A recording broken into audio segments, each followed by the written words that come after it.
I get knocked down, but I get up again. You're never gonna keep me down. I get knocked down, but I get up again. You're never gonna keep me down. I get knocked down, but I get up again. You're never gonna keep me down. I get knocked down, but I get up again. You're never gonna keep me down. I get knocked down, but I get up again.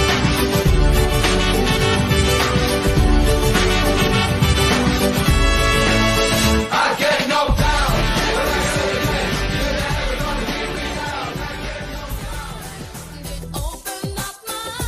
All right, good evening. Welcome to the Channel 4 News at 8. I'm your anchor, Nick O'Teen. Today's top story, a recent study revealed that you should get at least 8 hours of beauty sleep. 9 hours if you're ugly. Welcome to episode 148, Trashers. My name is Jim. I'm a very grateful alcoholic. Welcome to our recovery centers. We have New Hope, the Willows Treatment Center, Liftoff Recovery, Supreme. Well, I didn't write the last part. Supreme who? Wellness. Wellness. Thank you. I was writing Screen. Stanwick Sober Living and Destination Recovery. Now to a man who had a fear of hurdles but got over it, Timmy Snyder. Welcome everybody to episode 148 of Talking Up the Trash. Welcome to our recovery centers tonight. We love that. We love that part of it. Welcome. You're a couple days sober, and it's a privilege to have you with us tonight. Tonight we're going to be talking about signs, relapse signs. Knowing these signs, being aware of them, and taking action before these things creep up and get us. So tonight is navigating early recovery, looking at our signs, and we're going to go around and meet the team. We'll get the preamble back on Sunday. Let's see here. Who's faced? How about Willie Douglas? There's a winner. Will Douglas. What a dude this guy is. Oh, look at him. That's me. All right, Will Douglas. He is 43 years old. A resident of Georgia. He's a Georgia boy. Willie is William Thaddeus Douglas III, Esquire. He's a gem. He's gay. We learned that last episode. We just learned that? Will, Are you? I think you might have found out sooner. Will is a tweaker, Georgia boy. Now he's building a life he's proud of. We're blessed to have him with us. He's a good dude. Will, what's going on with you? Nothing much. Just hanging out. Work's been slow, so just doing stuff around the place. And Very good. yeah, The King of the Hill thing, I'll tie in later. I have a theory that you're Boomhauer from King of the Hill, but we'll come back to that. All right. Next on deck, this guy. I produce the show. I love recovery. I'm a little rough around the edges, but I'm of an acquired taste, and I mean well. I never thought we'd be doing this, and we're proud of it, and it's an important thing. We're in recovery centers. We're doing our thing, and we're going to talk about early recovery, which is such an important time because I know for me, early recovery was a merry-go-round of making the same mistakes over and over. So that's me. We have a Canadian guy in the mix here. He's cool. His name is Jimmy Leibel. That's me. Hi, Jim Leibel. Jimmy's 60-something. He's very involved in AA. He sponsors many. He has a sponsor. His positivity is contagious. A lot of things I have are. Just get a shot for him. Yeah, Jimmy's Pepsi's almost there. As of this morning, I am rash free. Our boy conducts himself like Jimmy's retired. Or Jimmy's he's not retired. He works. He's trying. I wanted. I tried, but I don't want to. I love it. Good for you. I just love it. I love it. Jimmy. How are we doing up there in Canada? What's going on? The snow has melted, thank God. But it's just, yeah. Well, hey, it's Saskatchewan, man. All right. Jimmy, our topic tonight, signs of relapse. Did it take you a while to start recognizing your signs and taking action. I was fortunate enough that I had some great counselors, and I printed off all the stuff that I left Of course you with. did. Yes, of course I did. And you know what? And I look at it, but it's so basic. But when you're coming into early recovery, and when you're that catch and release, when you're let go into the big old bad world, it's like little things like a Friday night or after work, or you got some money in your hand, or you're hanging out with friends that you used to use, or you drive by a bar or a club. It's like all these little triggers. Like, and I was like, what? My daughter used to work at a liquor board. And I used to go there all the time, and I'd help her stock the shelves without vodka. And I'm like, I know exactly what the hell this will do to me. And now she works at a weed shop, so whatever. Addiction runs in the family. To each their own.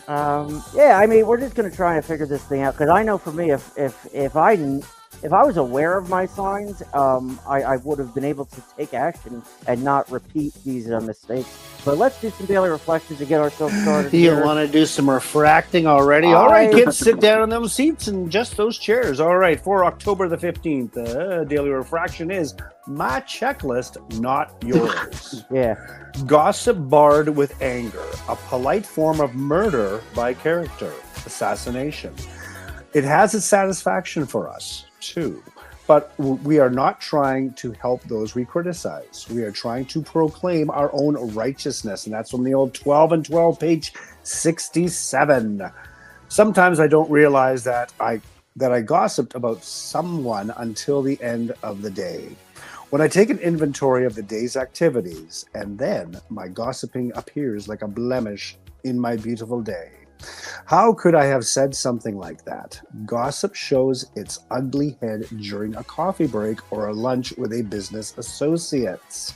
I may gossip during the evening when I'm tired from the day's activities and feel justified in bolstering my ego at the expense of someone else. Character defects like gossip sneak into my life when I'm not making a constant effort to work the 12 steps of recovery. I need to remind myself that my uniqueness is the blessing of my being. And that applies equally to everyone who crosses my path in life's journey. Today, the only inventory I need to take is my own.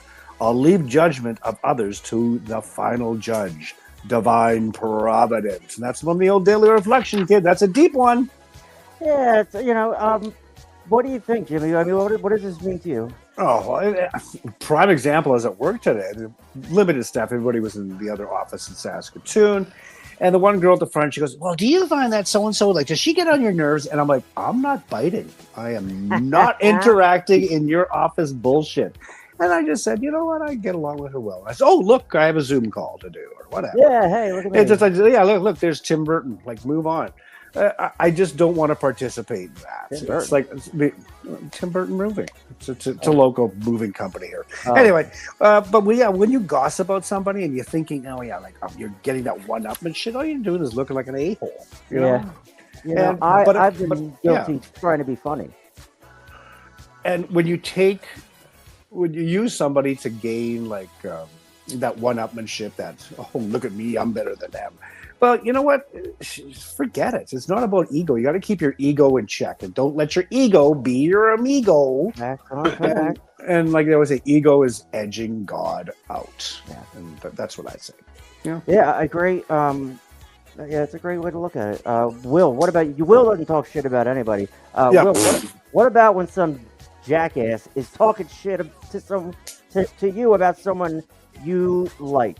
How do you respond to that? Do you dip out? Do you what do you do? Depends. I mean, like if the shit's true, then I mean I'll probably agree. But I mean I try to keep it 100. But I mean like prior, I mean like it's funny because you'll see it change. Like when you actually or even when you're just talking, and I mean. It's gossip, even if it's not like what you think gossip is. If you're talking about somebody else, without them being there, Right. And then, I don't know. I mean, I'll be caught up in it sometimes still, but not near as bad. Like there was one time on this show where the show was over and I left the studio and then I came back in and two people didn't know I was sitting there and they were talking shit on me. I had no idea I was there. So like, what would you do if that person was standing in front of you, if they just popped up out of nowhere and you're talking shit on them. Now, the three of us, we're not assholes. We don't talk shit about each other too much. But, in recovery, people get bored, I know in my early recovery, sober houses, gossip was it. It's what was going on. Because we're not getting high anymore. So who's doing what? Who's doing this? Who's doing that? Yeah, who's doing who, right? Exactly. That was me for a while. And, we have to... we have to be aware. Yeah, you never know who's standing in the other room. You know what I mean? It's fun to talk shit about people who are, you know what I mean? Like, it's fine as long as you're not hurting anybody and you're having fun with your friends. It's going to happen. But you got to keep it 100. Are you being mean about it? Are you being funny about it? Are you hurting somebody's feelings? And if the person was in the other room, would you say those things? So I try to make sure that I conduct myself that way. I had a couple of times in my life where, like, I was doing an impersonation of one of the pastors up at the place in Maine, and I had the whole room pissing their pants. He was standing right there. I couldn't see him. Everybody else could. I'm standing up, like, making, I did a great John. But he was standing right there, and that really bothered me. I was like, "Holy shit! I love this guy. Now he thinks I hate him, and now he thinks I'm an asshole." So it's like if you want to carry your recovery torch, you got to be careful what you say because you will lose people. Trust me. I don't know, Jimmy. When you were in early recovery, early detox, sober living, did you see the gossip, the things that shouldn't be said? Oh, it was 24/7. We were walking in the door. It's like the rules were just laid down, like right away. Like, you do this and you do that, and blah blah blah. And as soon as you walked out of the room, like it was a small house, and there was 5 of us, and of course you could hear through these paper thin walls. Mm-hmm. And I just took it with a grain of salt. It's like, hey, this guy's in early recovery too, or you know what, he's a dick. Right. And I just let it go, and I just didn't let it take. But before, I'd be like, just drop the gloves and just shirt the guy and just beat the living shit out of him. What guy? It's like, but what's that going to accomplish? And I even today, like, there's another instance I heard through the news. There was a very famous lawyer passed, and I've known this guy for years. And yeah, the guy's a dick. But he's dead. Like, he can't defend himself literally as a lawyer. Right. But like, what's it going to accomplish? Let the guy rest in peace. And just let people be people.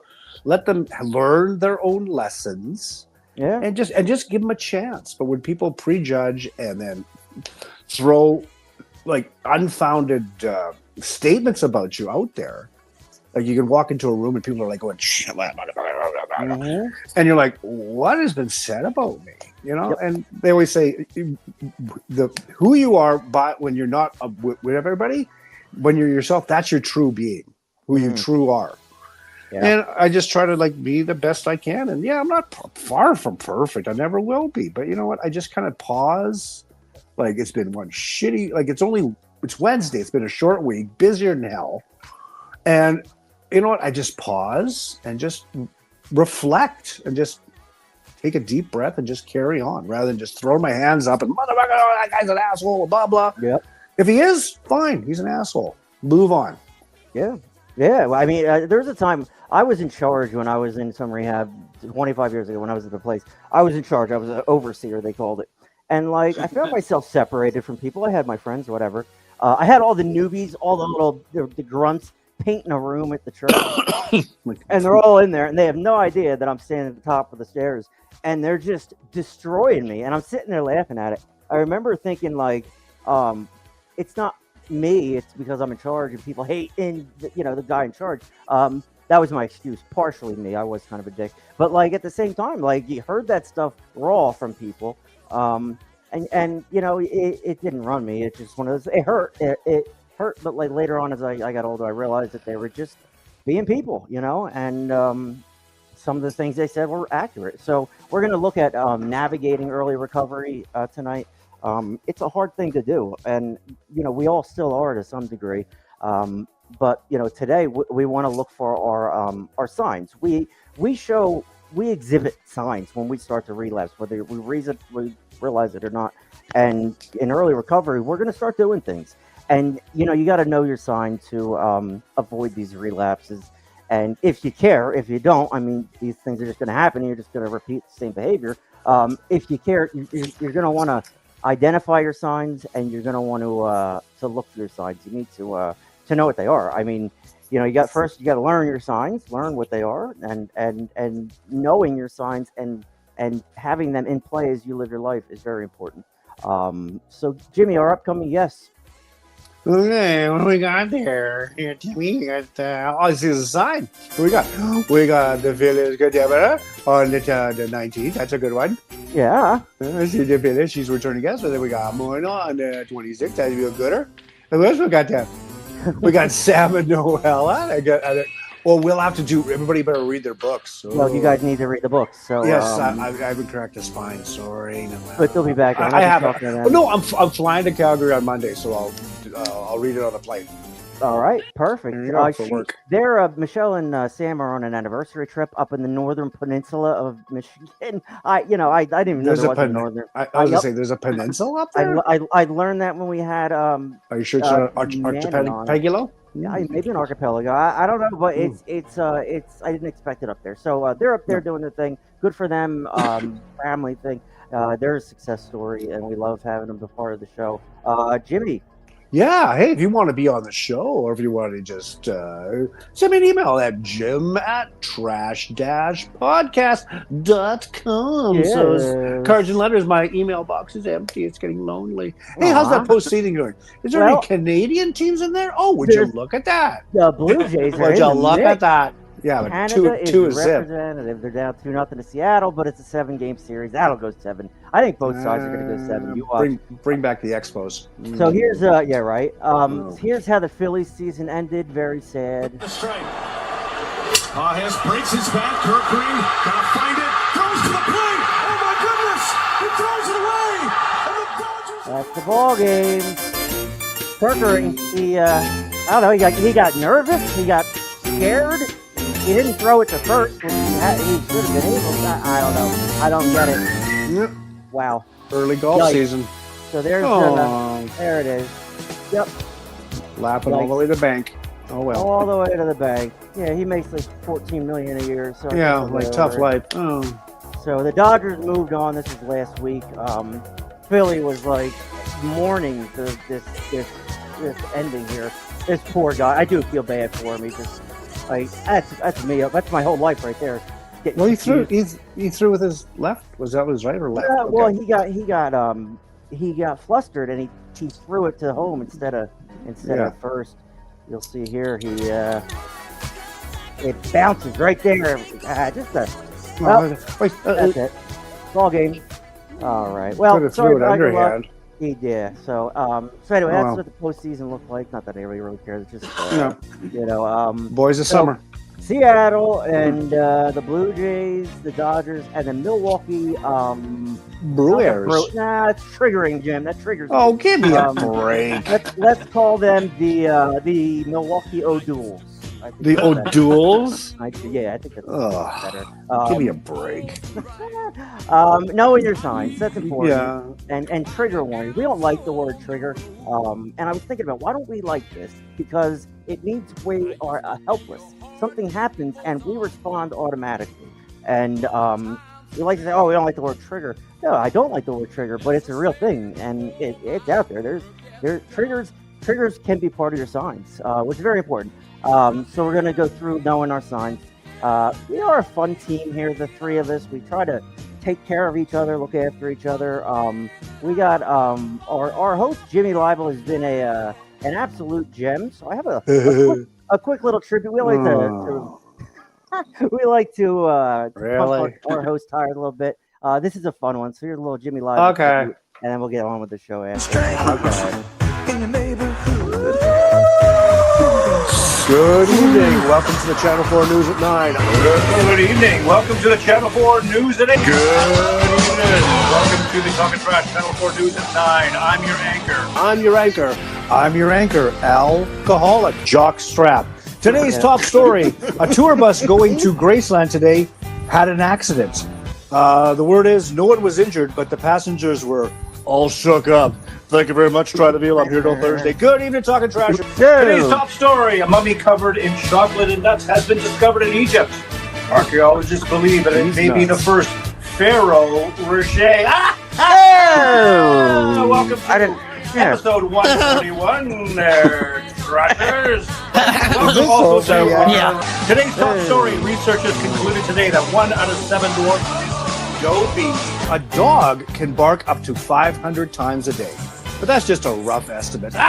He's trampolining sheep. Sources report everything was fine until the sheep hit the fan. Good evening, Talkin' Trashers. Good evening, Talkin' Trashers. I'm your anchor, Rusty Bed Springs. Today's top story, buck naked. Now to a man who put the for FU. ethics and person In run what? this podcast as an Hold excellent on. service I to want to know. In fun? That's what, Yeah, the FU in fun. Very Okay. good. those whose lives have been affected by addiction.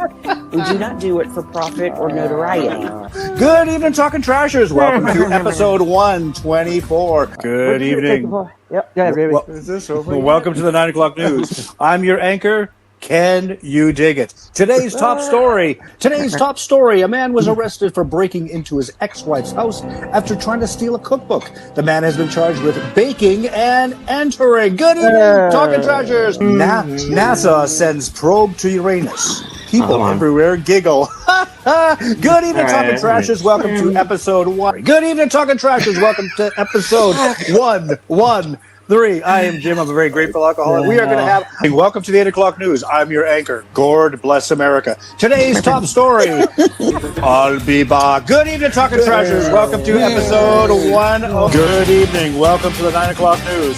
I'm your anchor, Carlos, because the tires are flat. Today's top story. 5 out of 4 people struggle with math. I'm your anchor, Curtis Interruptus. Today's top story.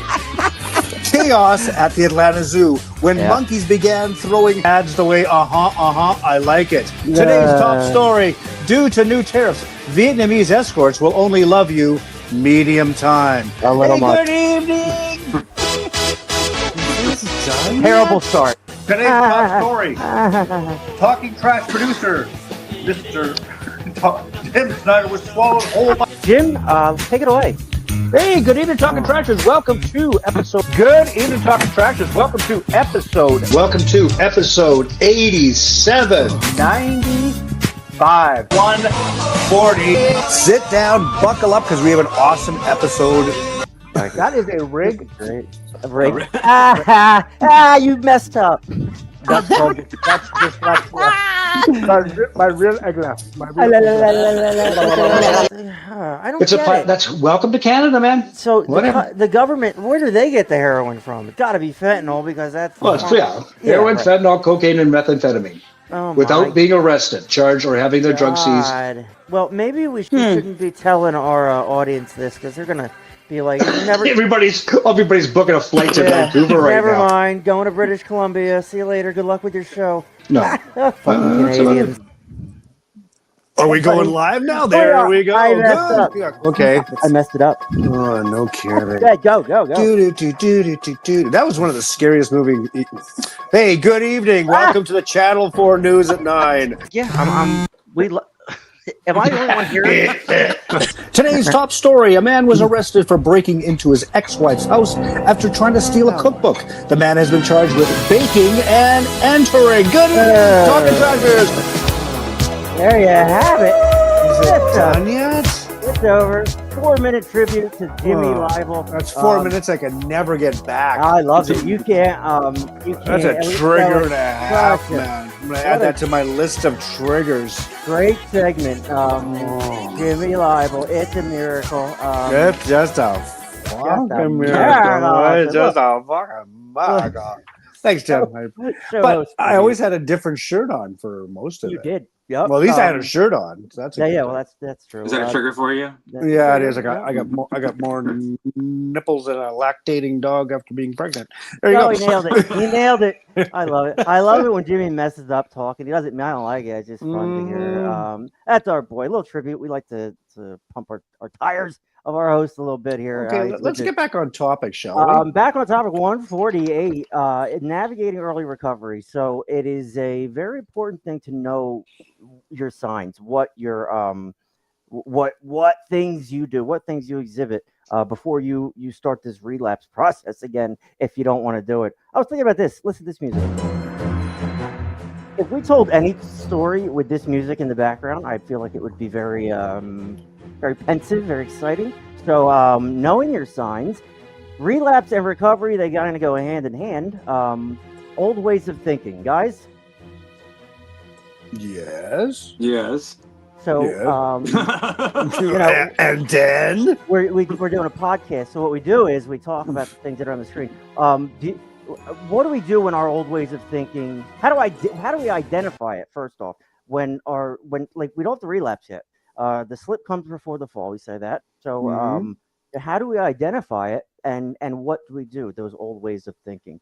And it comes down to like you're in a dangerous area when you're rationalizing and you're justifying why you used, especially in early recovery, you're getting blamed for all this shit. You're getting blamed for stuff you didn't do, and you start rationalizing. Well, my wife was an asshole, and I had to be high to get through it. How is that a dangerous place to find yourself in?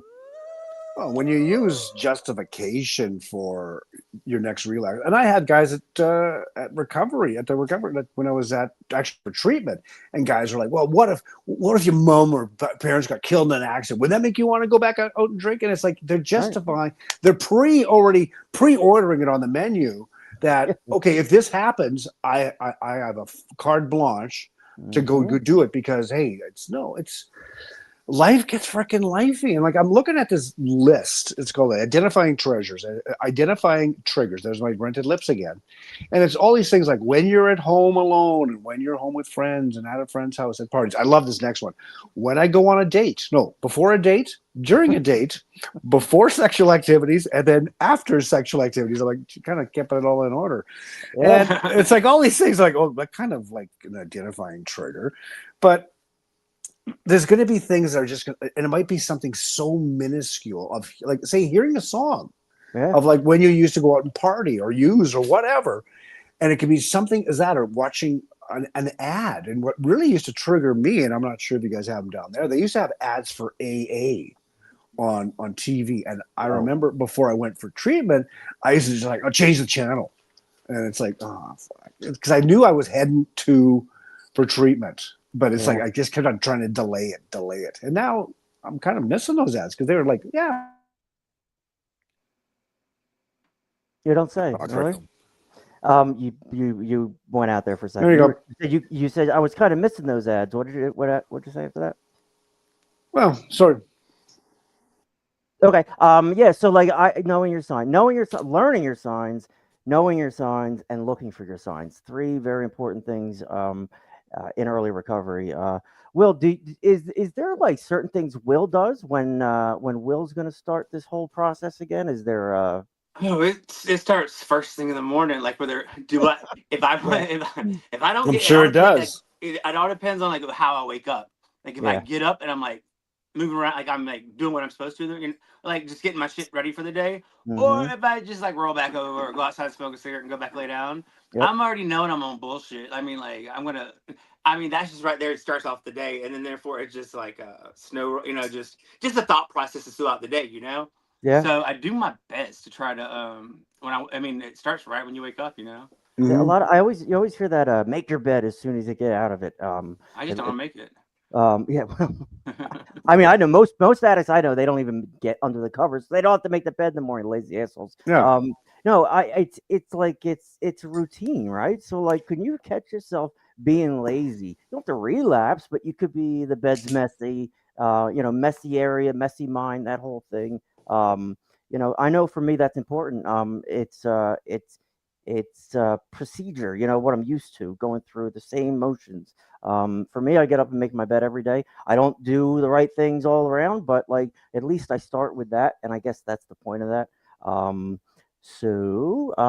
Next, so like when we start to justify and rationalize why we got high and why we use, that's a dangerous area to be in. Because you don't want to find yourself convincing yourself back into a relapse, because our thoughts got us there to begin with. So knowing your signs and seeing them, it can mean life and death. Real quick, let's see here. I was gonna try a joke, but I was probably gonna bomb. So let's just keep moving. Risk taking. You guys, you got the background music. Yeah, Yeah, it's cutting yes, in it and is. out. It's like, I've been turning it on and off. Well, It I thought I was losing my mind. sounds a You little are. different on the production. I know I So am. I'm at that risk, age. Well, I'm there risk. already. I passed that already. So we So how got that about methylene blue. right? Hmm. So how about risk taking? Do you ever find yourself like driving too fast? I mean, for me, even in sobriety, I would shoplift just to take a risk and get that dopamine rush. I don't do that anymore. But like I realize that like that's a sign that you're going down a path, you know? How about you guys? Any risk taking behavior, anything like that? Sexual stuff? I know, you know, I did I'm stuff too like old for that. that shit. But yeah, you just a damn mute. Turn the music down, dude. It's not on. Well, I can. That's all I All can right, hear. all right, how about now? Is it off? Nope. How about now? Thank Is it off? you. What the Okay, something else is back on, but it's okay now. It's tolerable. Oh, nothing's risk on. taking. Well, I think we all always like. Look, I'm not going skydiving tomorrow. That's the last thing I would want to do. Yeah. But yeah, but when you're in early recovery, it's like, yeah, maybe I can just experiment, right? Mm-hmm. You cannot, and you got to think, okay, what are your goals when you achieve? What goals do you want to achieve in recovery?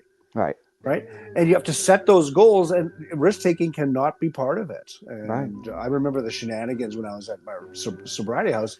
My next door neighbor, who did pass from fentanyl use, he went out and met some girl in the corner, and he packed up all these like those 5-gallon pails you get at what's it called, the depot place. Home Depot. There you go. Uh-huh. And he piled them all up, and he snuck this girl into his room, and I'm like, oh my god, talk about risk taking! Like, come on, buddy. Wow. Like, That's dedication.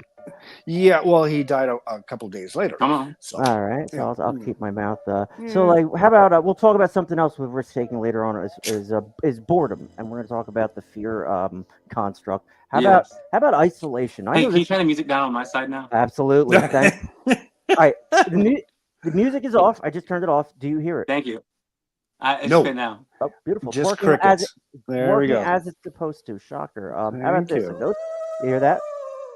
What was that? It's Did you cricket. hear a ghost just then? No. All right, whatever. How about isolation? I know with me, isolation is quick. Like the first thing I want to do is, or no, I just start doing it. I start isolating because I am starting to start that relapse thinking again. I start thinking I don't want to talk to other people. That's a very dangerous and very alarming warning sign, you know, because if you don't like we only get through this recovery thing together, and we've proven that time and time again. So you know, if you start isolating, you start isolating from recovery. You start isolating from the people in recovery, and you may not do it on purpose. Yeah, nah, I don't want to go tonight. No, I don't want to go to the AA meeting. No, I don't want to, you know, just little things. You know, the slip before the fall. Isolating, guys? What are you? Well, when you're left alone with your own thoughts, so it's like, oh, you're just setting yourself up for disaster, because all these things start coming back to you like this tidal wave of like all this shit you did, Yeah. and you just start beating yourself up. And you know what? We're not bad people. We just have a disease. That's it. Like, Yeah. do people who are diagnosed with cancer, do they beat themselves up? No, they get treatment. They listen to their doctor. So just talk to people. Like, do not. And it's so easy to fall into that isolation mode, because you get into that the pity party, like, oh, poor me, poor me. Well, then guess what? You say that enough, you can be pour me a drink. Right. And bazinga, baby. There it is. But when you're in early recovery, it's like, oh yeah, it would take away all this clutter in my mind, like all this noise. And yeah, but you know what? Then the symbols started. Then you hear the sirens, and then you hear the door slam on the jail cell, and like all this shit, or like the lid closing on your coffin, like all these things. Like, stop, reach out. You're never alone. And just like we always say, find your herd. And you're gonna, and when you come into the program, you're gonna hear one day at a time, easy does it, and all these slogans on the wall, and you're gonna think, what a bunch of bullshit. It's not. It really isn't. It's so true. Yeah, it's 90 years old, the program of AA that I'm involved in. It's evolving, excuse me. But just get out there, take it slow. You know, you don't have to go and be king recovery and dig me. Look at me. I got 3 days sober. I can tell everybody what to do. Blah, blah, blah, blah, blah. No, just, you know what? It's not the days. Make the days count. Don't count the days. Yep. Well said. And you know, it's like, all right, how about this, guys? When you look at this graphic I have up, what's the first thing that comes to your mind? Driving in Europe. All right, so Jimmy knows everything. We get it. Sorry, my wife was from England, No, dude. he's just old. So these are what English road signs look like. Yes. And you kind of look at them, and like, some are self-explanatory, but I don't know why we're not used to seeing their speed limit signs in circles. So like when I'm looking at this, I don't realize half the signs because they're not my signs I'm used to. I see these and like, all right, now I'm home. Now I know these signs. I know the speed limit signs and the stop signs and all that.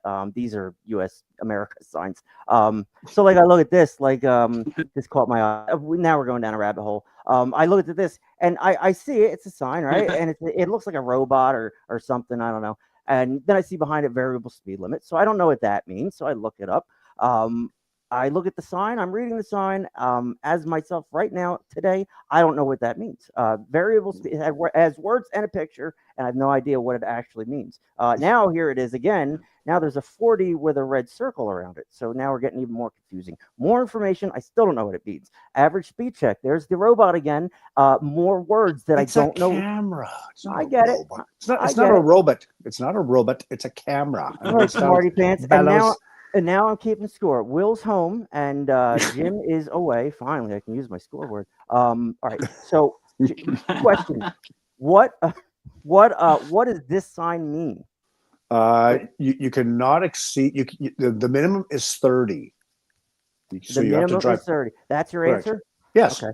The answer is speed camera nearby on a lit road with a 30-mile-an-hour speed limit where there are no speed limit repeater signs. Yeah, anybody Yes. know what that means? Anybody? Yep. Jim? Okay. So It means all right, stop at the next pub. Have a all right, drink. you get a point. There you go. Jim's got one. Jim's on the You board. stop at every freaking pub, baby. I thought it meant like No, I'm just kidding. That was the old old one. timey photos, $30. I don't know. These are not my signs. Old timey photos. So I'm looking at these. I have no idea. So what's $30 make you holla. right? How about Will? Halftime. What's a blue 30 mean? No, I'm not talking about. Hey, What's A blue 30. a 30 with a blue 30? What's Interstate that mean? 30 or Highway That- 30. That's what that means. I don't know. Interstate? Okay, or interstate. Highway, It's It's another a speed. road. Another speed limit sign. I mean, these people, how are they not getting accidents every 5 seconds? Very They confusing. do. Plus they're on Minimum- the wrong side of the road. Exactly. And is it kilometers per hour? Is it miles per hour? Yes, just like the rest of the world, they Oh, drive kilometers, just like the rest of us. So anyway, the actual answer is minimum speed permitted in miles per hour unless it is impractical or unsafe to comply.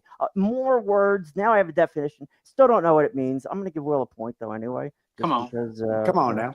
I didn't put Come this on, somebody. scoreboard up. Not to put Come on, points up. Eileen. All right. How about the last question? What does this sign mean? It says variable speed limit ends, and it has a white circle with a black X through it. Going downhill. Okay, Pedal- going down. balls to the walls. Balls Mhm. to the walls. All right. This means end of variable speed limit. The Yeah. national speed limit for the type of road and class of traffic now applies. I still, again, my point is, if you don't know your signs, they don't mean anything to you. And maybe you're looking at the signs, trying to figure out what they are, and you're crashing in front of things. Average speed check means length of road where 2 cameras are used to measure the average speed of a vehicle. What's 2 points? None of this makes sense. That's my point. This is us. This is what we do. Hi, Lynn. Lynn says evening. Hello. Good evening. Hello, Eileen. What's up? But I butt dialed her noticing, today, actually. oh, Ew. very Yes. nice. How was Mhm. that? Good. It felt good. Very nice. So, our signs. If we don't know what we're looking for, it's going to be very confusing. And if we're not even looking for them, it doesn't matter. So there are signs that we are going to repeat these patterns again. And so what's the most important thing is we have to identify what these signs are, or we can't do anything about them when they happen. So that brings me to I always like the stop sign, the halt. Jimmy, what's halt mean? Well, it starts for H, hungry, and angry, and lonely, and tired. I was going to say so. Titty bar. Sorry, tired. So are you one of these things? Are you lonely? If you're trying to stay sober and you find yourself frazzled by a situation, Did you not sleep the night before? Are you hungry? Are you angry? Are you lonely? Are you tired? All these things. If you stop and check yourself and take a look, am I one of these things? You're going down the right road because you're at least trying to identify what they are. Like boredom and loneliness is a big thing. And a lot of people think they're bored and lonely, and then they get friends and they're like, I don't like these people either. I'd rather be alone. So like, it's all a matter of perspective. But like, I don't know, boredom and loneliness. What do you guys think? Well, it depends on what Well, you can consider. Go ahead, Will. oh, William, for take the me, I floor. mean, like, I was thinking about this earlier. So like when you first get to rehab, like you hear trigger, trigger, trigger. They kind of like pound that in, but Yeah. also isolation. So therefore, I had to like, I mean, for the longest time, I'm like, people from that don't know me would think I was isolating, but for me, it's not. I mean, like, I consider isolation like stuck in your like staying in your room or whatever. Like when I'm out where I'm out, but I'm out in the middle of nowhere. There's no one around, but I'm Right. outside doing stuff. Like I'm being productive. You know what I'm Mm-hmm. saying? Hmm. And that was the healthiest thing for me because whenever I'm around, even like when I was in town staying, like at my mom's, whatever, I people would have access to not they'd be like really close by, so it'd be Mm-hmm. nothing for them to just stop by, and that's when it all starts going downhill. Yeah. Sure. Hmm. Sure. So isolating for you is almost like a defense mechanism. You stay away from those people, Yeah. and that's okay. Isolation, it's we get sober. We don't know what we want. We don't know if we're lonely. We don't know if we want to be left alone. We don't know if we need. It's okay to have you time. But if things start going squirrely, things start feeling like they're going sideways. You have a bad feeling about whatever's happening. You think, oh shit, I've seen this before. If you can identify these things before they happen, they can even happen. You can have these things happen and have them not lead to a relapse if you're aware of them. Because sometimes you're going to get triggered. Like I don't know, I don't know. Like alcoholics get triggered by beer commercials and things like that. Me, I don't. I do get triggered. I don't know what off the top of my head, but like, I know for me in my life, I have to check myself. Things start going bad. Like I have defense mechanisms now. I know when to absolutely shut up and pull out and shut down. But you can do things that have lasting impact. You'll be sorry immediately, but what's done is done, and you've caused this situation in life. And boredom and loneliness. I mean, in a sober house, sometimes like some of these people are like it's a soap opera. Like they live off it, and I remember seeing that a few times and not identifying with that, being like, you're just talking shit. But like you know, early recovery, you got to be careful because you don't know what your signs are. You don't know what to look for. You're gonna head down those roads.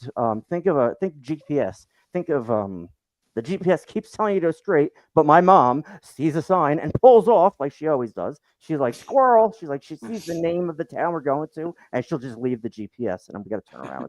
So anyway, you don't follow that GPS.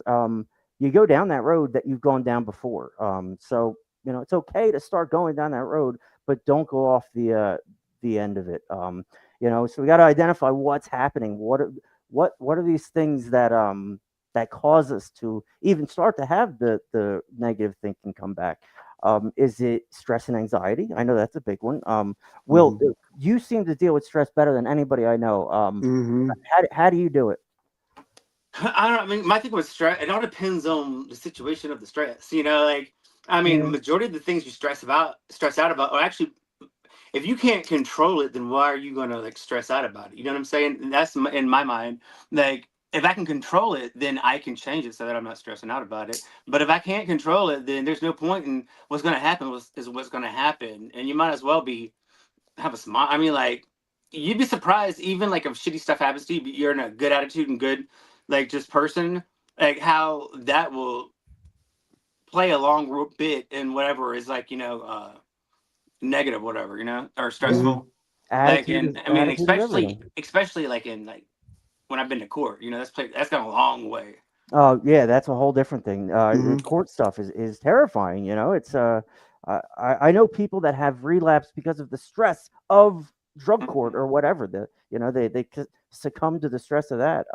So knowing your signs, knowing that you react this way to this, But you do is change over time. You know what I'm saying? Like, absolutely, Hmm. because yeah. like Yeah, my definitely.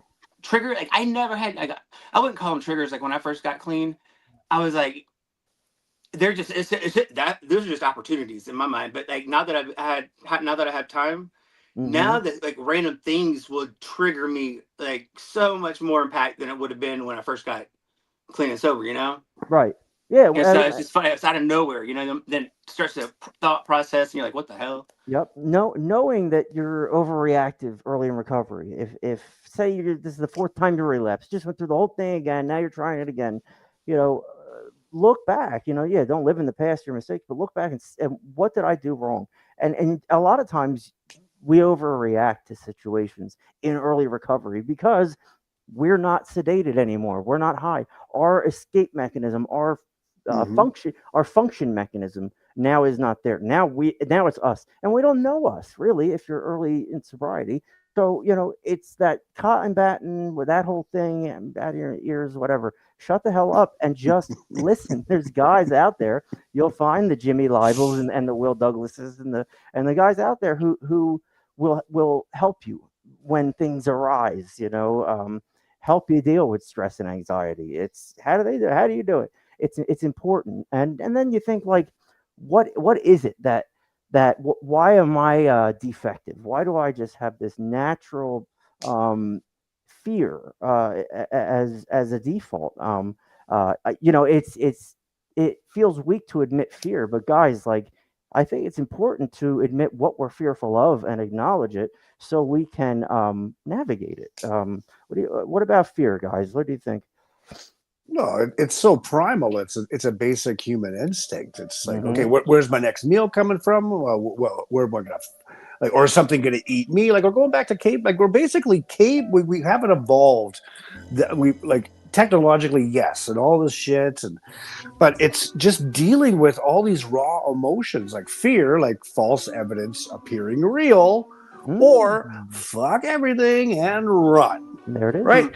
And it's how you deal with it. It kind of ties in with the anxiety. I was tasked with this. We're having this big competition at work, and I had to do this big PowerPoint presentation, and I was just stressing my ass over it. And I just looked at it, and okay, how did I thought about it last night, and I knocked it out of the park, and I can do my presentation tomorrow, but I just took it one step at a time. Like, how can I? Okay, this is what they're asking. Okay, here's my response, and just took my time, and it worked out pretty good. But I look back 4 years ago, or even 6 months ago, I'd be like, I can't be doing this shit. I'm like, no, and I was sober, and I'm in recovery, but it's all these new tasks, and then tomorrow I got to do all this new paperwork. My boss is out of town, and I'm gonna ask people to help me. I'm not gonna stumble through it and get all frustrated, full of anxiety and fear. I'm just gonna ask for help, right? And resentment. Yeah, you get resentment from it too. Explain that well. Yeah. You get a resentment from it? What do you mean? No, what I'm saying is like, if you don't ask for help and then you sit there and like struggle through it, and then you screw up on it, then you're gonna have resentment toward people that didn't come and help you without you having that. You know what I'm saying? Like, that's a big mind. Right. I get it. Yeah. Real quick, look at my look at the scoreboard behind me. There's Will's. There's Jimmy's.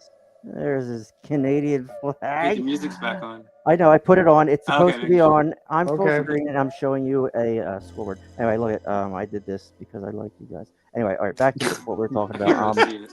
Well, squirrel. Anxiety. So knowing your signs. Fear is a big thing. F everything and run. Fight or flight, and that's a fear-based emotion. I think. You fight or flight. I'm afraid of something, so I'm going to run, or I'm going to stand up for myself. It's knowing those signs, knowing yourself, and we learn ourselves as we go along this life journey.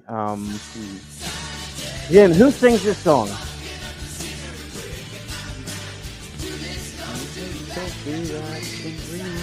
I would say Three Man Electrical Band. That's a good guess. Who was it? Wrong. Will.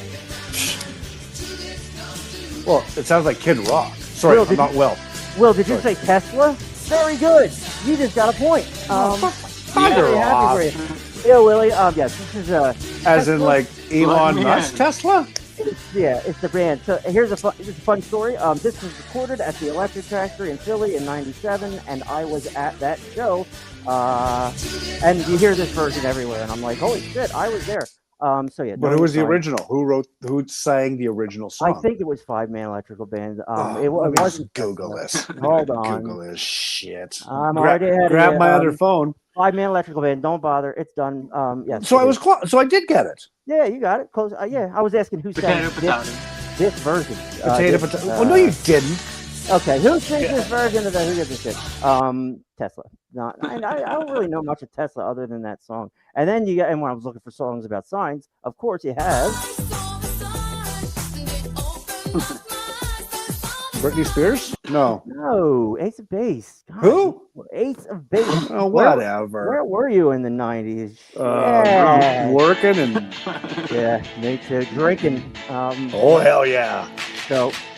Fear and anger. I know for me, like if I start getting angry at things like little things that I wouldn't usually get angry at, I'm usually in that headspace of relapse. And then you can be totally fine, or you think you are, in recovery, and all of a sudden you lash out or you're reactive in a way. How do we deal with that in early recovery, boys? You just gotta stop, and it's really easy to say these things. Well, you just stop and pause. But when you are full of anger, you just want to push somebody's head through the freaking wall. So sad. And you just. But what's that going to get you? Well, besides arrested, you're just going to stop and pause and think. And there's going to be. And one of the biggest things is stress. Everybody, you need stress in your life. That's what gets you out of bed. Yep.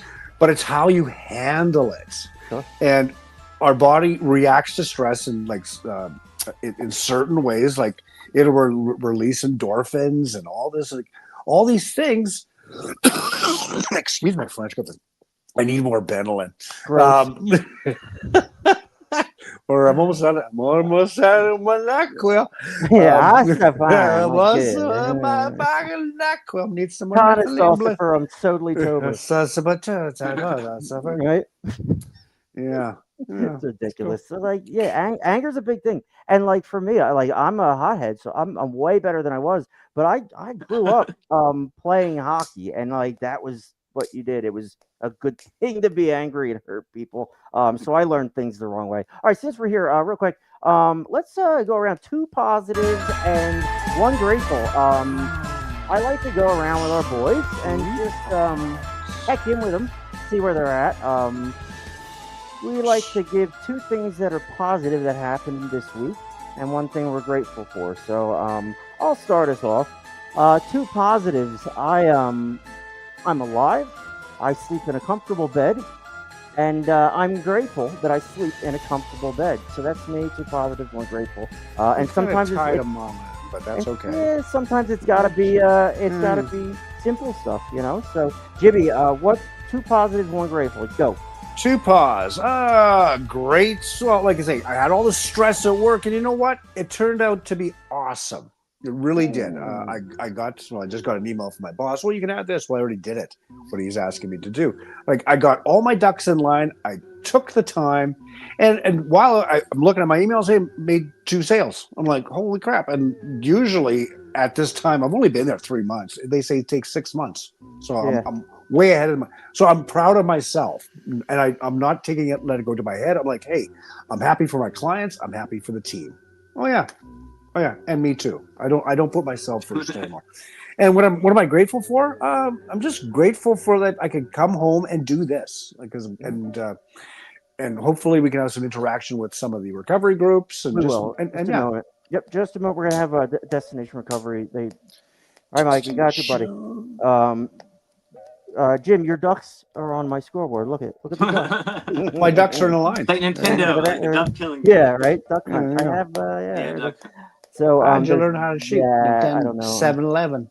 All right, so let's go through a few more of these while I set up our. How about Will? Aren't you gonna ask Will what he's grateful for? I am. Oh yeah, I am. Thank you, Will. Right. Willie, 2 positives, and I should not be in charge of all this. Will, 2 positives and 1 grateful. Positive is that I am like over my sickness or whatever. That like, man, that shit like wore. I mean, it took me out. But anyhow, and then of course after I got over that, like just the ill part, not the like my body was kind of acting crazy. But then like then my tooth was hurt. Like I mean, like excruciating for a week. But anyhow, I got that taken care of, which was like a big relief. Because I mean, like I have a high pain tolerance, but like a I do not. toothache is like, man, that Oh, shit'll. I mean, like it affects so much of your body. And then grateful is I'm grateful that it's like I've slowed down a little bit. You know, slow down enough to smell the roses. You know, yeah. like Well, that's I mean, like I need to good. slow down for a second.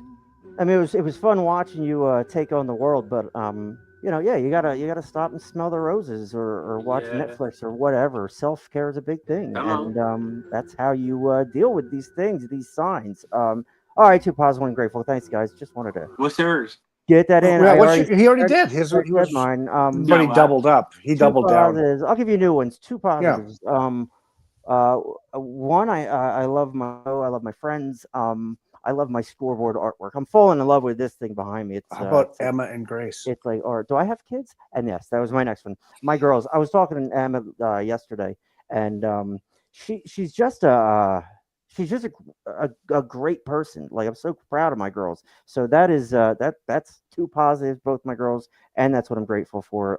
Is them because like I'm talking to her, and she's got such discernment in life, and she's got all the good qualities of Tim and not the bad qualities of Tim. And it seems Mhm. like she's learning from my mistakes. So, yeah, very grateful. I'm separated from my kids a little bit, but I am. I'm grateful for them. And how about sadness? Do you guys ever? I mean, you don't want to say, "Oh, I'm sad. Oh, poor me." For But like, yeah, like me. sadness, grief. Like, what do we do when that stuff happens? Well, just deal. Like, it's those stages of it. Yeah, you are grieving because hey, your life, that old lifestyle, it's gone, and Yeah, hopefully for the rest of your life while you're in recovery. And people are like, oh my god, life is going to be so boring when I'm going to be sober and clean. No, you know what? It is. I have so much more. I have way more fun. I'm way more responsible, but I'm still a crazy as shit. absolutely. And my kids, like especially Annie when younger, she just when I walk into her store and she's like, "Daddy!" I'm like, oh, these guys walking. I'm like, "Hey, pothead!" And just Yeah, yeah, I was like, yeah, why and is she like, calling him daddy? yeah, right. hello, Daddy. You're Yeah, in the exactly. trap. And you were relating about with your daughters. You know what? I look at my daughters now, and it's like coming up to 4 years for me, and the way they approach their demeanor has and I think my recovery and me finally pulling my head out of my ass has a lot to do with it. I'm not taking Mhm. taking full accept, like it's not on me, but you know what? Right. They're proud of dad, and my eldest always says, "Dad, I'm really proud of you." You know, Yeah. and I don't take that stuff lightly because that's No, huge. You that know, means something. That's real life shit. That's stuff that they would not say to you 5, 6 years ago. Um, no. I was the biggest so asshole. Rob is getting their people ready to ask questions. Yeah, we Here are we gonna go. go. We're gonna go over an hour. We're going late till the questions are over. Overtime. Over that. Overtime. But let's real quick before we deviate. I want to look at guilt and shame real quick, and this is where people get very confused. You know, guilt is different than shame. They're two different things, but we get them mixed up. We don't know which is which sometimes. Um, what's the difference between guilt and shame, guys? Well, guilt is like you've okay. Well, you go ahead. Well, how would you define it? In my opinion, guilt is something that you did.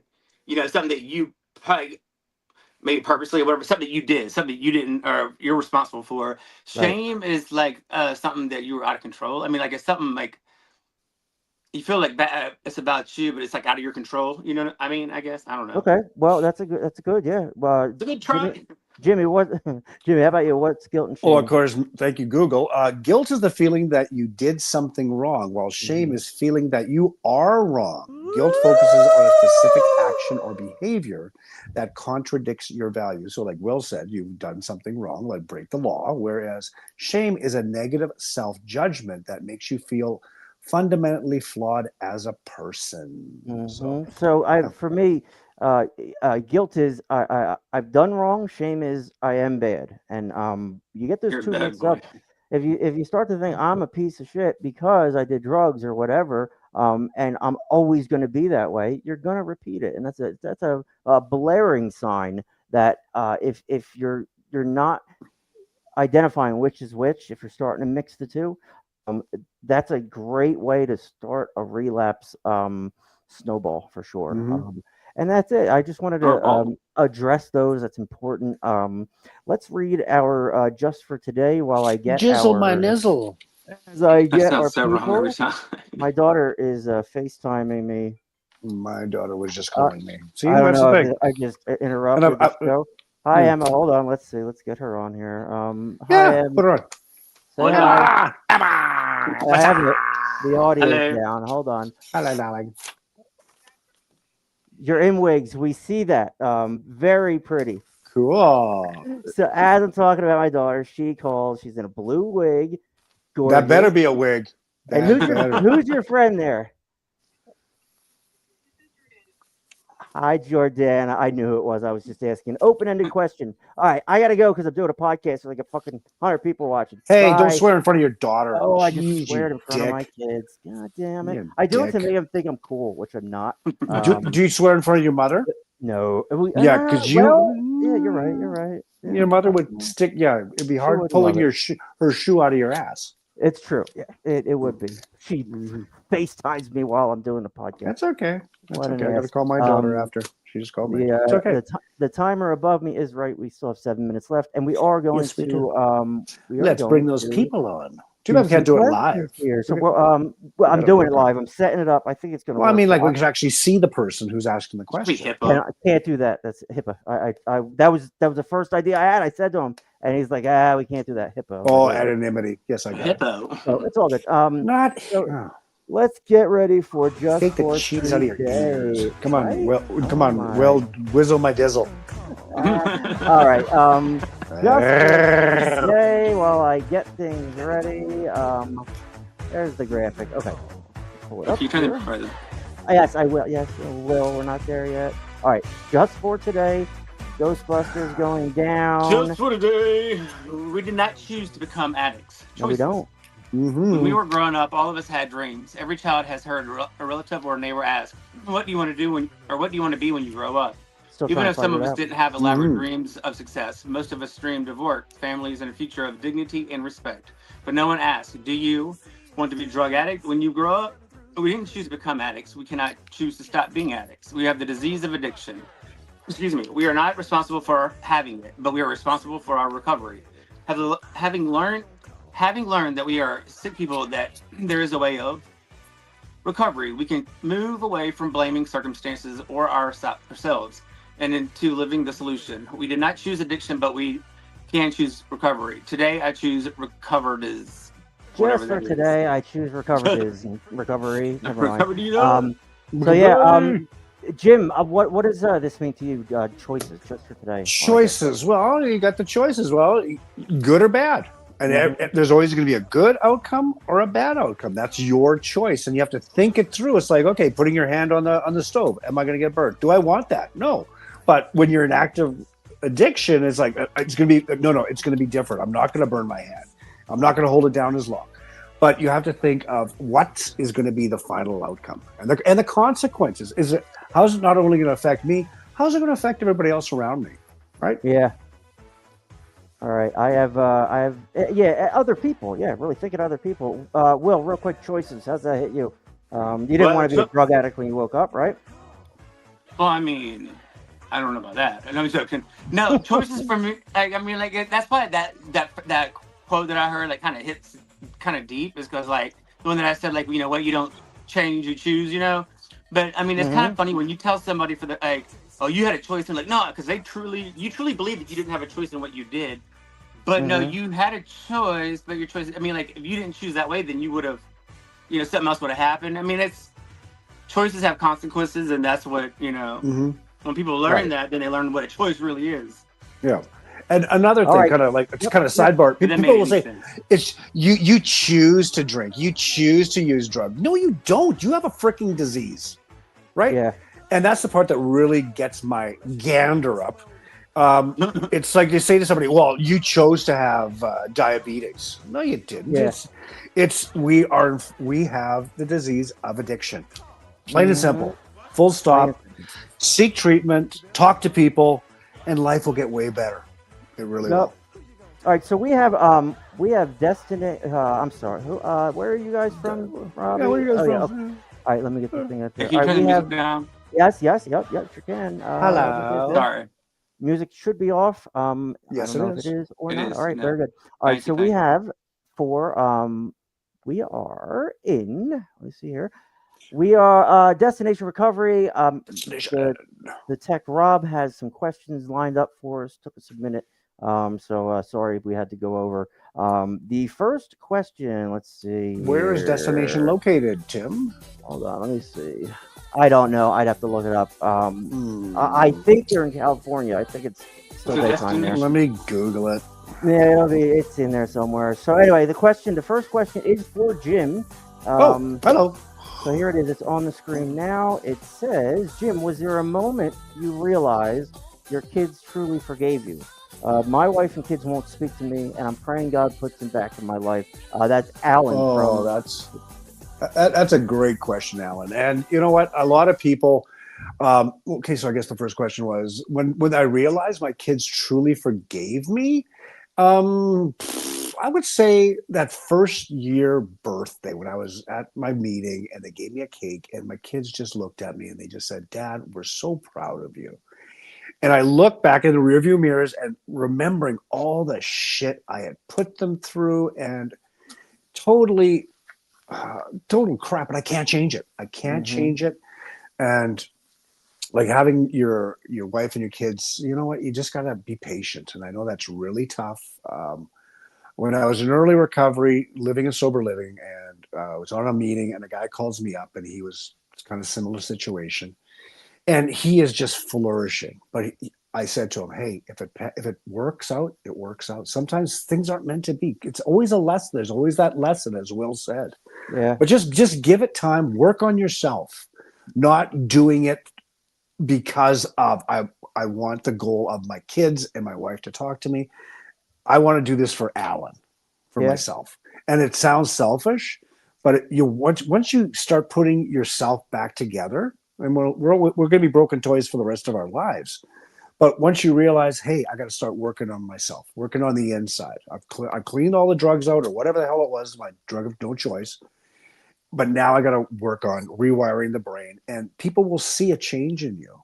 Yeah. And you just have to be really patient. And when we were in active addiction, we got that instant relief, and Mm, that was the solution. And with recovery, yeah, it's painstaking. for Sometimes sure. it could take a lifetime, and I know that sounds really disheartening, but you know the people you're going to meet along the way will support you, and they will say, hey, me too. I've been there too. I've been there too, Alan. And yeah, it sucks. You want everybody to forgive you right away, and you want to just put your feet back under the table like nothing happened and there's no elephant in the room. But no, you got to make those amends and just move Hmm. forward. So yeah, great question. Thank you, Alan. Great question, Michael. This is for Will. And guys, if you have questions, ask Jim or Will. You don't want to hear. I can't do it. I'm in the middle of. I'm emceeing the thing. This is Michael. It's for Will. Um, First off, this is a statement. This isn't from anybody. Will, you have a fan club here at the center. I don't know why they like you, but they do. Here's Because the he's so question damn cute. He's from so damn Michael. cute. It's Will. Do you think it's really a disease? I Mm. mean, I was always brought up taught. I mean, that stuck in my. I mean, like my mom pounded that in my head Mm, growing up. Yes, I do believe it's. Yeah, I mean, I think it's a disease. It's a disease that you that I think that I don't. Yeah, it's a disease. I mean, it's yeah. just like everybody has a different way of treating it, and when you Uh huh. figure that out, I mean, just like with everything else that you have, like, that it's a disease. There's some main ways to treat people. Everybody's different. Right. But yeah, I mean, it's a disease. But I mean, it's just getting it to people that are non-addicts to realize that. Right. Because you feel like you're justifying or making excuses or whatever. But yeah, I think it's a disease, and I mean, and I don't think there is any right way for treatment on it. It's Right. up to the Hmm. individual. Right. Right. Yeah, And like that's great. it's yeah, it's great. Great way to put it. We worry about the non-addicts. Non-addicts like, well, you can't. What, you just gave yourself this disease. You voluntarily. Hmm. It's a disease of the mind. You like I said, you start the relapse before you relapse. You it's your thought process. It's these things that we have to have under control. I feel like I have mine somewhat under control. It took a lot of drastic measures, and there's still things today where like I know I have a point or I hit it, I need to just stop. And not knowing that before is where I tripped up. Another question for Will. Will, do you get social anxiety or have you ever had it? And do you take medication? I don't get social. I mean, like if I'm out in the wild, like if I'm around people, like I don't have. Like for me, no, I don't. Yeah. I get I do get anxiety, and it's all about shit in my head. It's just me personally, like, and I notice. And do I take medication? I do. Mhm. I have like ADD, ADHD, and all that stuff. But I think that I mean, like before I got clean and sober, went to rehab and everything. This past time, I was managing all my stuff by smoking weed. Mhm. Because I didn't want to put all the drugs in my body. Now that I'm on probation, I'm like, it's kind of like, do I want to? Because I mean, I take Adderall, I take Vyvanse, I take Ativan, but I'm not taking it like I mean I was when I was on probation. I'm not taking it like faithfully, like I've been Right. weaning myself. I mean, like because I know now I have the option of going back, for weed, because I mean, like it's a lot. I mean, like my thing was you can be on probation and you can't smoke weed, but you could take all these legal narcotics, Right. which just Right. blows my mind because I Right. mean Mm-hmm. back in my past, if I had done that, that was just all that was just a bridge until I got done, so I can go do what I really want to do. Right. But Yep. now, I mean, like now it's a different mindset. So I mean, yeah, I take those, but I have been winging myself off or like going lower and lower, or Do you take them as they're prescribed? I take them as prescribed, but I find myself like forgetting to as. That's fine as long as you're not like. Oh, so my point is you're No, no, not. no. I don't take more. No, no, and I don't. And the funny thing is that my prescription.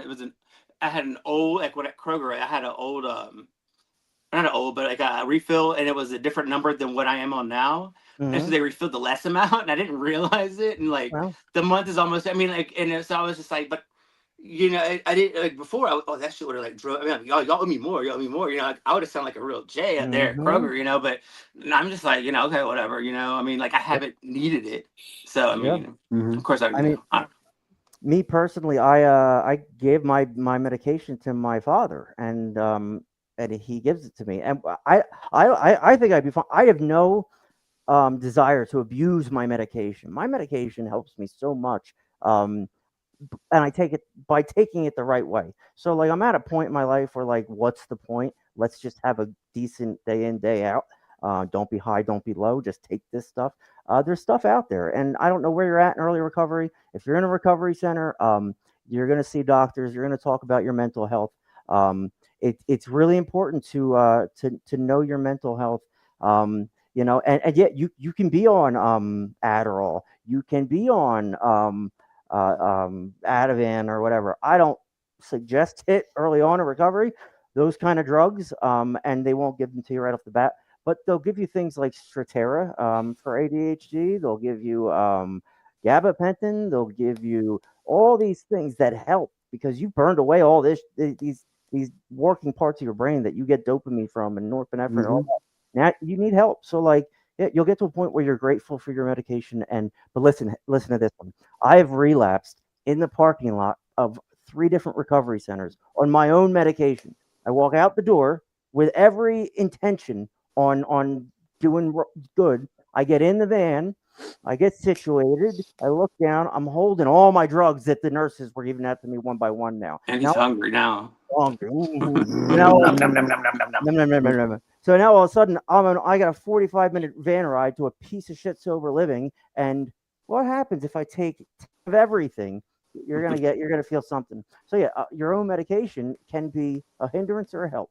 So knowing your signs, knowing all right, I'm too early in recovery, I can't handle my own medication.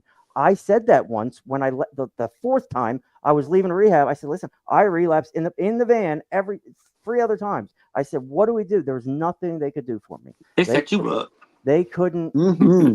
Didn't matter. I Have told some of them. Yep. this. I said when I walk out that door and you give me that bag of stuff, I'm going to take it all. And I told them this time, nothing they could do. And you Um, showed them, didn't you? I didn't take I'll anything. show you guys. But I'll that show turned into you. the worst relapse of my life. So anyway, it's just be careful. You just got to know your limits. last question. Jim, this is going. Jim, this is for Jim. A 6-year-old man, widowed, widower. Jim, how do you feel about dating in early recovery? He's Oh got the blue hell, pills. yeah! To take the blue pills, yeah. Of course, Yeah. you're gonna meet your soulmate when you're at treatment. Definitely, you're gonna meet Yeah. your soulmate. There's always what do they say? Get a plant, get a pet, then get in a relationship. They always say a year. Wait a full year, and nobody knows if it works because no one's tried it. You know, Yeah. a good friend of mine. You know, so that's a great question. You know what? Just take it slow, because there's so many emotions come, all these emotions that are coming at you from all directions, and then you have a relationship that you got to deal with. It's tough. It's tough going, especially if you're going to go back to an existing old relationship that when you are an active addiction. See, it's tread lightly, tread Yeah. very lightly. So, well, how do I feel about it? It's buyer beware, buyer beware. You know, because I've seen people who, like, they find their soulmate when they're at treatment. Yeah. And then we're gonna just like, oh my God, I have no job, and you're perfect. You are perfect for me, Yeah. right? And then after a couple of weeks, and boom, you're back. You're back. You got a punch ticket. The headlights in the van beat you back to the recovery center. So Yeah. just be careful, you know. And Yeah. I'm not saying turn into a monk or a nun, but Right. just think about it, and talk to somebody, like if you have a sponsor or somebody that's in the program or someone that you trust. But yeah, just don't rush out of recovery onto a dating site, because there's Yeah. going to be people out there that will take advantage of you in Well, early I'm good on recovery. dating sites, aren't I? Oh, I Oh can my just well god. imagine. Yep. Yeah. All right. I used to Treasure make card, a the official profile or credit card something. of Trash card, yeah. recovery. Yep. The earned reward points with the Treasure Card Cashback Program. Enjoy 6.9% APR with Just no Oh, of like credit course, or 6.9. Yes, background check. yes. Yeah. Yeah. Get cash out all geeked up at 4 a.m. at one of our convenient Waffle House locations. Waffle House. Waffle House. Over easy. Good food, fast and cooked. Hmm. Mostly, anyway. All right, Yeah. that's Treasure Card and Waffle House. There you Bad go. joke. Anyway, all right. How do you feel about dating early recovery? Yeah, that's a tricky one. A lot of people, And people will that, think that that's going to solve all your problems. right? You It's don't. like, oh God, I have someone in my life, and now that because now I'm no longer using, I can codependency, and Yeah. you're so reliable on your recovery because of that other person, and you're just setting yourself up for disaster. So, Codependency.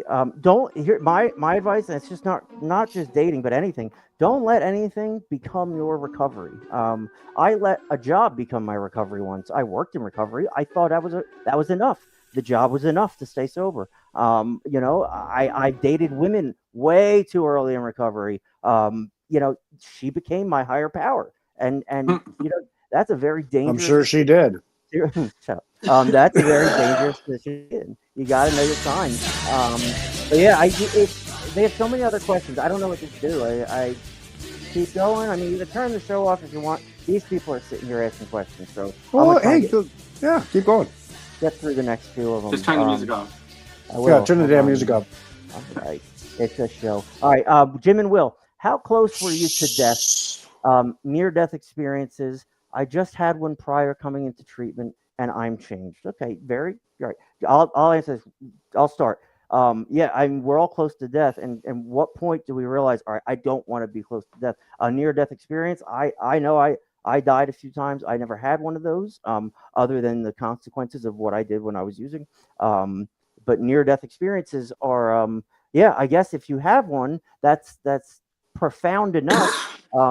Yeah, it can change you, and hopefully, but don't make that your recovery either. Again, a near-death experience. Guys, how about you? Were you ever cut out of a car with the jaws of life or anything like that? Well, you go first. Well, you go Yeah. first. No. Well, He's got. I've had a few. Let me tell you. I mean, like, I remember the first one. Like, I had them prior. I mean, I've had. I mean, my drug of choice is GHB and meth, and Yeah. then like with the G, like you kind of go overboard and like really Mm-hmm. overboard, and A bit. But I mean, there was a few. I mean, I had them before, like where I didn't get taken to like the hospital, where Right. like I mean, like in the effects of it afterward. I mean, like that was one situation. Or I have woken up in the ICU after 3 days of being in there. But I mean, let me tell you, it opens your eyes. I mean, you have a different perspective. In my experience, like it opens your whole life to another. I mean, like you see things totally differently, and I mean, for me, it allowed me to believe that there are so many other ways than what I was doing. You know what I'm saying? I don't know. I mean, it does make you heighten your senses to other things and people and just people's actions and actions. I mean, like it's a good, in my opinion, it's a shitty thing to happen, but it's also like one of the greatest things that's ever happened to me. Also, do you know what I'm saying? Right. Because it was like the part of my spiritual awakening. You know? There you go. That's what I'm talking about, Jimmy. Oh, well, I got to that point where everything was just starting to shut down. The liver was hard as a rock. I don't remember what numbers, but it was like my wife passed from alcoholism 12 years ago, and my doctor just said, "Hope you got everything, and hope you got everything arranged Your because you're ducks heading lined down." up. Well, make sure all your everything's set up because you're going to die. Unless you change, you're going to die. And like I just kept, I got this, I got this, I got this, and I just took that kind of like that intervention from my kids, but it was the best thing that happened to me. And I remember like walking upstairs was a task. Like walking downstairs, it would scare the shit out of me. Now I'm just like sprinting, but it's those little tiny baby steps. But yeah, near death experience is not fun. And yeah, it was that burning bush moment. Like, yeah, just realization like, hey, I've been given a second chance, Yeah. Yep. And sometimes we're not given that. And I've seen it so often. And with all the shit that's out there, like alcoholism is the slowest form of suicides out there. But if you're shooting up or you're doing Fenty and meth and all that, man, like your first time could be your last time. So you gotta be really careful. Absolutely. So I was very fortunate, and I don't tell people what to do. I just say, hey, this is what worked for me. And yeah, life can be better. And yeah, it's gonna suck a lot of the time. But you know what? It's so worth it. Just those little glimpses. Like just when the show was started, my eldest daughter, she was calling me. She knows the podcast's on, and I'll call her after. And before I would call usually in a drunken stupor. Now I cherish those moments, right? And she'll just tell me about her day and her dog and all that. But you know what? It's just those little things that used to really piss me off. I'm like, God, I love them you now. can be proud. You're a podcast host. Who would have ever guessed Jimmy I never Live would. would be I on never screen would. telling No. people? Yeah, right? I'm just doing all of what I'm doing. It is a miracle. It's It a really is. It's a miracle. miracle. I know we laugh about it, but it is. You are given a reprieve. You've been given that debt. Like the governor is called, and you are set free. So it's up to you. Now it's time to make those proper choices. Yeah, come on now. If you want to be on the show, email Jimmy, Yes, please. jim@trash-podcast.com. He's He's our lovely. guy. I check it all day. You don't You work. think of like Sam and Noelle, like the near-death experience that they experienced. She experienced it from our side. She had a near-death experience when her husband had a near-death experience. She experienced his, is what I'm saying. It's these things. They're either gonna make you or they're gonna take you. And you don't get many tries. And if you're fortunate enough to be, I forget the guy's name, but how close were you to death? I just had a near-death experience.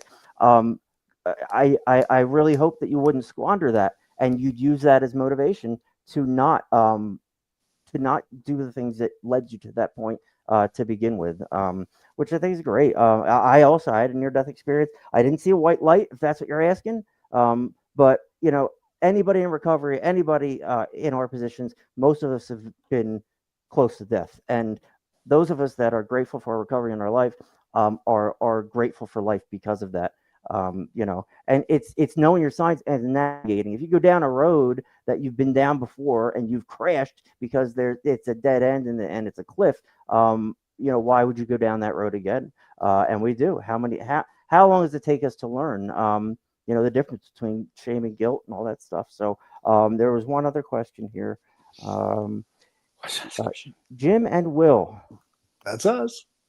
What do you do first thing in the morning when you start your recovery day? Well, you go first again. Well, I mean, when I get up in the morning, so first thing in the morning, like I get up and then So like I'm a dog person, I'm not a cat person, whatever. But the cat from next door like adopted. It's a long story. I don't, like I'm not. But so like when it got really really cold outside, like I let the cat sleep inside because I felt bad. But anyhow, so now of course the cat sleeps inside, but she wants to go outside like at 6:30 in the morning. I'm like, dude, like come on. So like she'll start like me. I mean like Luxury. it's irritating, but it's kind of nice. But so like I let her out, lay back down, then I get up like as soon as I mean early. I mean, it fluctuates, but like I drink my coffee, I make my coffee, sit on my front porch, have my cigarettes, and just chill for a minute, and Yeah. get myself right, go through my day, and then yeah, I mean, it kind of bases on like that morning, me like just chilling there, drinking my coffee, smoking a cigarette, whatever. And So that sometimes it's the cigarettes. I know in early recovery, just waking up having that first cigarette was like the best thing of your day. It's like, Unfortunately, or whatever. Like I yeah, let myself see, like I used to turn the news on. I first thing, turn the news on. But you like see that's just that. all like I mean, like I, I mean, if you want to put yourself like in a negative mindset, I mean, just like yeah, and it don't matter what station. So therefore, I mean, like if I go to my phone, then I can kind of like see what I mean. I can listen to what I want to listen to or see what I want to see. So therefore, I mean, if it's happy, good, yeah, whatever, then get myself like just the feeling of like, a feeling like when you watch a video or read something, yeah. mhm. even though I mean it doesn't directly affect you, but it puts you in a better spirit. Right, right. In Me, I go general. to I go to Waffle House to start my Good recovery for day. Waffle. you. Just kidding. Yeah, it's Is that your new dating site is I Waffle think House? yeah, they have a new He couldn't be so lucky. right. Bumble. Yeah, it's just I think Bumblebee the tuna.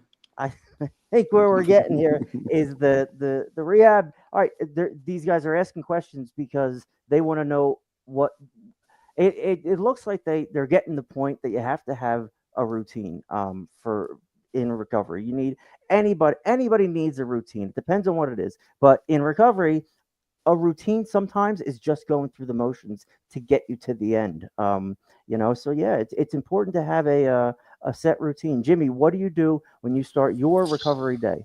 Oh, when I start my recovery day, I'm always thankful, and Change I your don't have to, diapers. Yeah. yes, I have my, call my nurse and have my diaper change. It just depends. Yeah, it depends. Yeah, It right. depends, but it's kind of like not, well, okay, actually, I send out like the daily reflection, the 24 hours to about 10 people, and like they're all over, like not just in Regina, but they're in another province or in the States. And you know what? I don't expect anybody, and then my sponsor, and that's how I start my day. Then I take my little doggy out, and it's dark still, but I can still see the stars, and I just kind of reflect, like, "Hey, it's going to be a great day. I got to do this," and I kind of get my to do list all set up. And by the time I get back, coffee's ready, and I got that. And then I go on Facebook and I make some recovery posts. Just reply to emails. If anybody wants to send me an email, send it to Jim at Not trash my dash. push. Okay. And I check my emails every day, and nobody's sending me nothing. And just get ready for the day, you know. Yeah. And it's just like you say, Tim. It becomes a routine, No. and it's not. And it's like, wow, this is fun. This is Yep. really fun. Most people, like when you're in active addiction, it's like, man, you're boring. It's like, man, you can be smoking up and shooting up and having a great old time. Yeah. Yeah, then you'd be Well, dead. You we know? we we did that stuff to have fun, to get out of Oh, our. At some point, it was fun and it felt good. but my routine used to be I would race downstairs, pull out a step ladder, reach up into the rafters, grab what was left of my 66 Avonic, down it, run upstairs, brush my teeth, drive my girlfriend to work, and then wait patiently outside the liquor board until it opened. And that would just be my life. It's Liquor so much. board. It's yeah. Well, okay, that's what we call it up here I don't now. know what that. I don't know what that is. It was government run anyway, but that was Uh, my routine because that's all I knew. yeah. That's what my disease convinced me that I had to do to feel good. And Right. now it's like, why the hell was I doing that? Oh yeah, that's right. I have this disease of alcoholism, of addiction, Yep. and that's what it did. I had I did not have control over it because I didn't get it out of my system. I didn't get educated. I didn't find people that I could relate to. And now I Right. do. And you know what? Yeah. It didn't happen overnight, but man, is it fun. You may be sitting next to someone who's going to save your life one day. You may be sitting next to your best friend right now. Hmm. Um, friendships in recovery are they're super important to me. And I to have for me to have friends mean they know my quirks and they're okay with it, and to find your people that are positive in your life. Hold on to those people. You may be sitting right next to them. So what a privilege to be in these places tonight. No, thank you guys. It is. It Yeah, is. It really is a privilege because you know what? You guys are a starting point that could change. Well, you have the opportunity. It's up to you. No one's going to hold a gun to your head. Those triggers will be out there, but you've got the education. Run with it, and just go with it. You know what? It's going to be a great journey. Yep. So we're going to continue to navigate early recovery the rest of the month with different things. Alrighty. Relapse prevention is huge, and it's just sometimes it's just going through the motions. But you have to have that set up. You have to have that framework in place to catch you if you're going to slip back. And we're all going to slip back at some point. We're all going to have bad days. It's important to do what you're doing right now in treatment, asking questions. I guarantee you there's 10 people in the back of the room doing nothing, and that's okay. This area, this whole recovery landscape, podcasts, emails, it's very I'll take what I need and leave it. That's why we keep our friends really close. But it's Alcoholics Anonymous, it's all that stuff. But we're not anything. We're not AA, we're not NA, we're not church. We're three people doing three different things. The thing we have in common is that all three of us are sober today, and we're all going to try to stay sober. And doing this is part of it. So let's go around the horn and give everybody a little bit of Ooh, scary. What do you have to say to our peoples? Well, you go first again. Wait, I didn't even hear what the question was. Just leave our people with something smart. Something wise. What do you got? Oh my goodness! Oh, come back to me. Give me a second. Yeah, baby. I guess that takes it to me. Just keep coming back, kids. Be patient with yourself. Don't beat yourself up. You are a good person. You've been dragged through the mud, and you know what? Just start working on yourself. And it has to be about, you have to do it for yourself. And it sounds egotistical, but you deserve it. You deserve recovery. You deserve sobriety. So just run with it. Run with it. You're gonna have to navigate some tough stuff for people and things that you've done, but sobriety is the only way to fix it. And we all want it fixed. Will, what do you have to leave our people? So my thing, when you're first in recovery, I think it's absolutely great to be selfish. You know what I'm saying? I mean, like for yourself. I mean, like, I mean, the whole entire service work and all that. That's like, but I mean, when you first get in recovery, like, I mean, you got to make decisions for yourself. So you're allowed to be selfish. You got to think about yourself, nobody else. And we're always like. All we're doing was thinking about ourselves when we're using, so you kind of hold yourself accountable. Like, all right, I can't treat myself to these things. I don't deserve these things. If you're in recovery and you're fighting, you deserve it all. And don't worry about what other people think. So, but we're all here for you. And the majority of us are forgiving, and we love each other, and we do the best we can. So we are Talking Trash. We do the best we can. If you need us, give us an email. The website is above my head right there. trash-podcast.com, or email Jimmy, and Guilt and Shame will help you navigate that and figure out some early recovery stuff. And we're going to leave it. Will, did you think I was going to leave you out? I had something for you. Yeah, man, I'll tell you what, that thing on the internet, man, you just go on there and point and click, get in there, talk about www.com, and you got then that naked chicks on there, man. You go click, click, click, click, click, click, click, click, click. It's real easy, man. Was there ever a time you, like, lived in the past? Like, regret?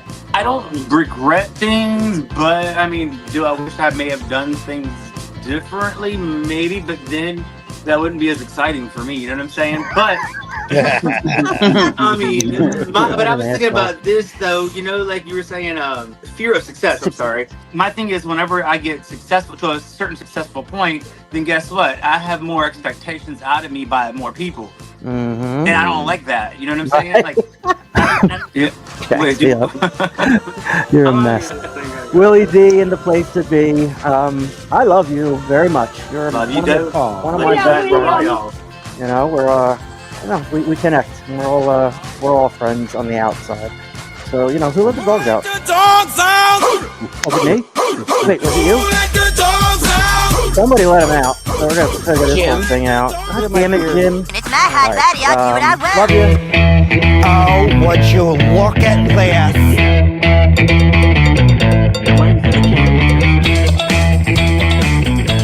All right, thanks everybody. We'll see you on. You stay classy, San Diego.